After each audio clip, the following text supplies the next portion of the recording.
We'll get started with another revealing look inside the McDonnell marriage as we begin the final parts of the high-profile corruption trial. And on the stand again today, the former governor, Bob McDonnell, admitted that his wife Maureen received mental health counseling.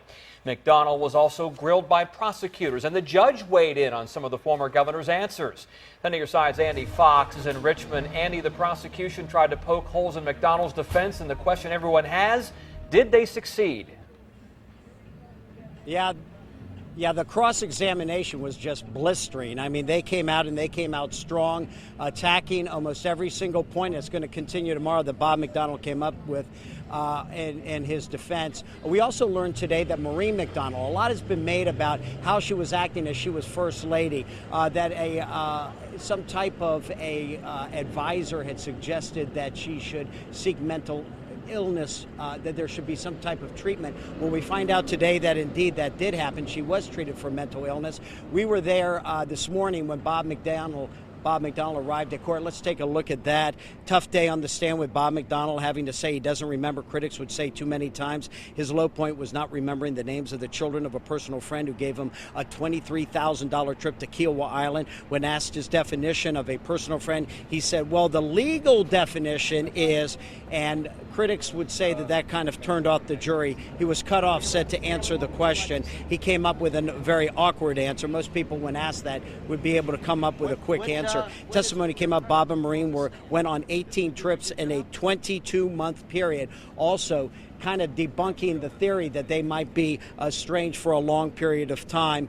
And just moments ago, Bob McDonnell came out and we asked him how he think he did.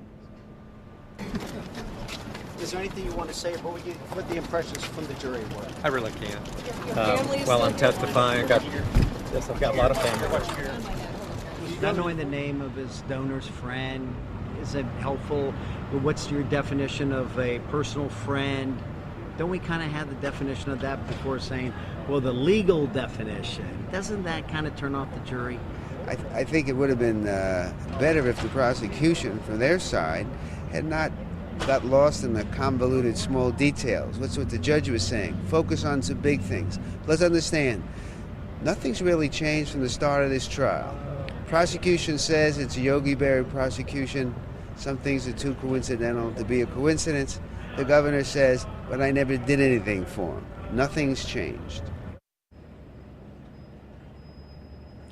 Also coming up in this trial is the failure of Virginia politics to have clear declarations of exactly what are gifts and what are loans.